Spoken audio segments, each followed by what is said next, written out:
Ya, oke. Bismillahirrahmanirrahim. Assalamualaikum warahmatullahi wabarakatuh. Pada yang terhormat, dosen pengampu Dr. Haji Dadang Rahman Munandar MPD. Di sini kami akan mempresentasikan tentang materi pengelolaan keuangan pendidikan. Demikian di sini ada hasil observasinya. Nah, di sini kami beranggotakan Agung Dwi Prasetyo, saya sendiri, kemudian ada Cindy Windari. Next. Nah, untuk materi yang pertama saya serahkan kepada Cindy. Oke, makasih Bung. Di sini ada pengelolaan keuangan pendidikan. Pengelolaan keuangan sekolah atau pendidikan dapat diartikan sebagai rangkaian aktivitas mengatur keuangan sekolah, mulai dari perencanaan, pembukaan pembelajaran, pengawasan, dan pertanggungjawaban keuangan sekolah. Menurut Jones 1985, pengelolaan keuangan meliputi yang pertama, peraturan finansial, yaitu kegiatan mengkoordinir semua sumber daya yang tersedia untuk mencapai sasaran yang diinginkan secara sistematik tanpa efek samping yang merugikan. Yang kedua, pelaksanaan implementasi involves accounting, yaitu kegiatan berdasarkan rencana yang telah dibuat. Yang ketiga, evaluasi, yaitu proses penilaian terhadap pencapaian tujuan.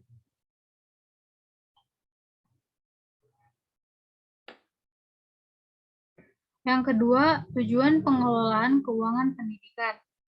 Yang pertama, ada meningkatkan efektivitas dan efisiennya penggunaan keuangan sekolah. Yang kedua, meningkatkan akuntabilitas dan transparansi keuangan sekolah.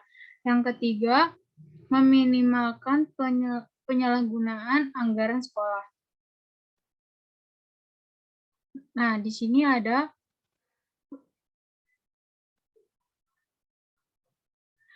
prinsip-prinsip pengelolaan keuangan pendidikan. Yang pertama ada transparansi. Bidang pengelolaan keuangan, yaitu transparansi, berarti adanya keterbukaan dalam pengelolaan keuangan lembaga pendidikan, yaitu keterbukaan sumber keuangan dan jumlahnya. Rincian penggunaan dan pertanggungjawaban harus jelas sehingga bisa memudahkan pihak-pihak yang berkepentingan untuk mengetahuinya.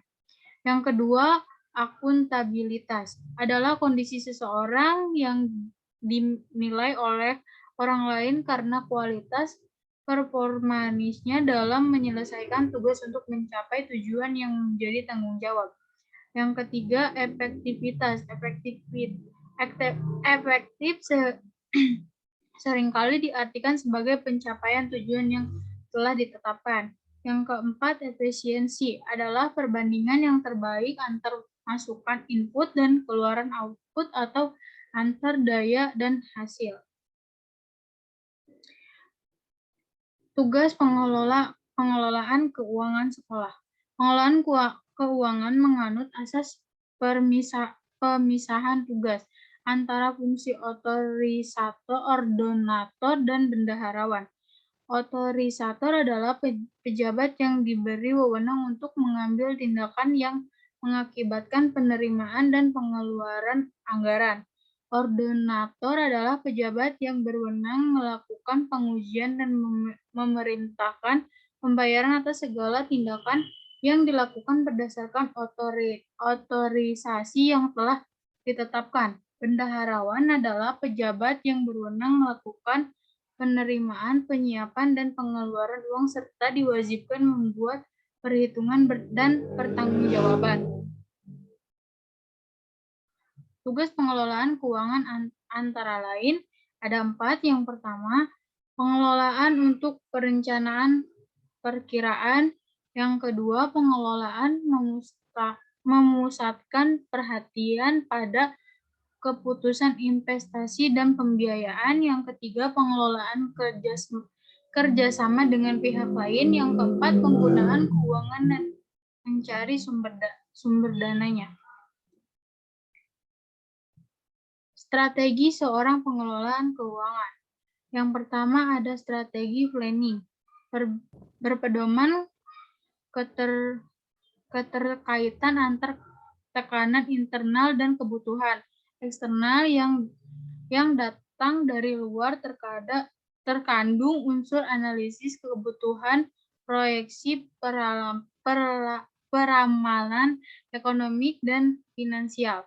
Yang kedua, strategi manajemen, upaya pengelolaan proses perubahan seperti perencanaan strategis, struktur organisasi, kontrol strategis, dan kebutuhan primer. Yang ketiga, strategis thinking, sebagai karakter dasar untuk merumuskan tujuan dan hasil secara kesinambungan. Oke. Oke. Selanjutnya ada sumber-sumber keuangan sekolah. Yang pertama, sumbernya berasal dana dari pemerintah. Nah, dana dari pemerintah ini disediakan melalui jalur anggaran rutin dalam daftar isian kegiatan atau yang disingkat DIK, yang dialokasikan kepada semua sekolah untuk setiap tahun ajaran. Yang kedua, ada dana dari orang tua siswa. Pendanaan ini dari masyarakat ini dikenal dengan istilah iuran komite. Besarnya sumbangan dana yang harus dibayar oleh orang tua siswa ditentukan oleh rapat komite sekolah. Pada umumnya, dana komite terdiri atas yang pertama ada dana tetap bulan sebagai uang kontribusi yang harus dibayar oleh orang tua setiap bulan selama anaknya menjadi siswa di sekolah. Kemudian yang kedua ada dana insidental yang dibebankan kepada siswa baru yang biasanya hanya satu kali selama 3 tahun menjadi siswa atau pembayarannya dapat diangsur. Kemudian yang ketiga ada dana sukarela yang biasanya ditawarkan kepada orang tua siswa tertentu yang dermawan dan bersedia memberikan sumbangannya secara sukarela tanpa suatu ikatan apapun. Next.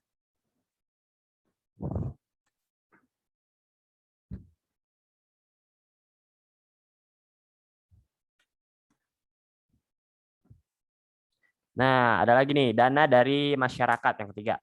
Dana ini biasanya merupakan sumbangan sukarela yang tidak mengikat dari anggota-anggota masyarakat sekolah yang menaruh perhatian terhadap kegiatan pendidikan di suatu sekolah. Yang keempat, ada dana dari alumni. Nah, bantuan dari para alumni ini untuk membantu peningkatan mutu sekolah, tidak selalu dalam bentuk uang. Misalnya, seperti buku-buku, alat, dan perlengkapan belajar. Yang kelima ada dana dari peserta kegiatan. Dana ini dipungut dari siswa sendiri atau anggota masyarakat yang menikmati pelayanan kegiatan pendidikan tambahan atau ekstrakurikuler. Seperti pelatihan komputer, kursus bahasa Inggris, atau keterampilan lainnya. Yang keenam ada dana dari kegiatan wirausaha sekolah.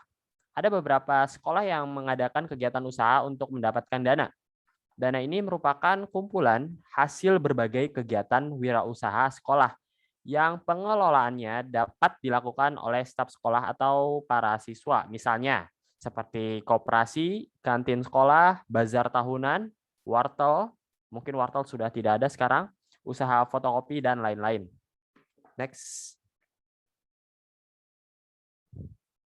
Memang sudah tidak ada. Nah, kemudian ada proses pengelolaan keuangan di sekolah. Nah, proses ini meliputi sebagai berikut. Yang pertama ada perencanaan anggaran, yang kedua ada strategi mencari sumber dana sekolah, yang ketiga ada penggunaan keuangan sekolah, yang keempat ada pengawasan dan evaluasi anggaran, yang kelima tentunya harus ada pertanggungjawabannya. Next. Nah, ini dia dari hasil observasi kami. Yang pertama dari Cindy, dia observasi ke SMK PGRI Telagasari, mendapatkan dana berasal dari komite yang bersumber dari orang tua siswa, bantuan dari pemerintah yaitu BPMU yang dapat dicairkan selama 6 bulan sekali, bantuan dari program Karawang Cerdas, bantuan dari program SMK Pusat Keunggulan. Nah, ini program SMK Pusat Keunggulan ini hanya beberapa SMK yang terpilih yang dapat menerima bantuan tersebut. Yang keempat ada keempat, bantuan tersebut dapat meningkatkan proses belajar mengajar di sekolah bila dialokasikan dengan tepat dan akurat. Nah, dalam pengelolaan dana, pembukuan dilakukan 3 bulan sekali. Cara pengelolaannya dimulai dari mengumpulkan semua bukti pembelanjaan. Nah, pembelanjaan itu pengeluaran keuangan dan kwitansi BPMP atau biaya pengembangan mutu pendidikan. Itu pemasukan keuangan. Nah, selanjutnya, semua pengeluaran dan pemasukan akan dicatat dalam jurnal umum setiap 3 bulan sekali. Setelah itu, pelaporan pembukuan diarsipkan ke buku tahunan. Next. Nah, di sini ada hasil observasi yang kedua oleh saya sendiri dari SMA Negeri 1 Pebayuran. Nah, SMA Negeri 1 Pebayuran ini mendapatkan sumber dana terbesar dari BPOPD dan dana BOS. Selain pendapatan sumber dana terbesar tadi, ada kerjasama antara komite dengan masyarakat yang tujuannya ialah untuk meminta dana operasional pendidikan. Dalam hal ini, komite dan masyarakat melakukan rapat terlebih dahulu untuk meminta seberapa besar anggaran yang dibutuhkan untuk dana operasional pendidikan.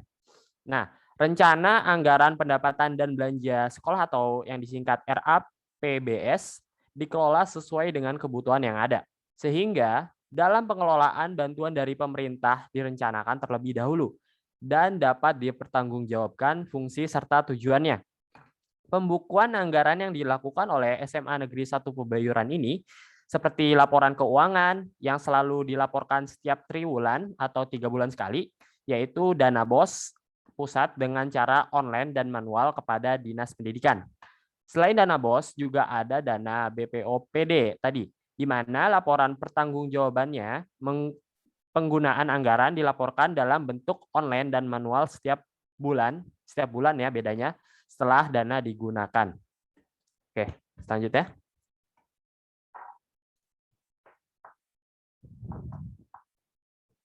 Nah, kesimpulannya, manajemen keuangan merupakan salah satu substansi manajemen sekolah yang akan turut menentukan berjalannya kegiatan pendidikan di sekolah. Manajemen keuangan merupakan tindakan pengurusan atau ketausahaan keuangan yang meliputi pencatatan, perencanaan, pelaksanaan, pertanggungjawaban, dan pelaporan. Dengan demikian, manajemen keuangan sekolah dapat diartikan sebagai rangkaian aktivitas mengatur keuangan sekolah, mulai dari perencanaan pembukuan, pembelanjaan, pengawasan, dan pertanggungjawaban keuangan sekolah. Melalui kegiatan manajemen keuangan, maka kebutuhan pendanaan kegiatan sekolah dapat direncanakan, diupayakan pengadaannya, dibukukan secara transparan, dan digunakan untuk membiayai pelaksanaan program sekolah secara efektif dan efisien. Untuk itu, tujuan manajemen keuangan adalah untuk meningkatkan efektivitas dan efisiensi penggunaan keuangan sekolah. Nah, meningkatkan akuntabilitas dan transparansi keuangan sekolah dan untuk meminimalkan penyalahgunaan anggaran sekolah. Pengelolaan administrasi keuangan sekolah perlu diawali dengan perencanaan yang sebaik-baiknya, karena perencanaan akan menjadi peta atau pedoman jalannya pengelolaan administrasi keuangan di sekolah. Nah, pengelolaan administrasi keuangan juga perlu menerapkan prinsip-prinsip agar dalam pelaksanaannya dapat berjalan sesuai dengan perencanaan, dapat berjalan dengan transparan, efektif, dan efisien, serta dapat dipertanggungjawabkan. Udah ya, sampai sini? Oke, sekian pemaparan dari kelompok kami, dari kelompok 7 ya. Apabila terdapat kesalahan ataupun dalam penyampaiannya masih salah, mohon dimaafkan. Wassalamualaikum warahmatullahi wabarakatuh.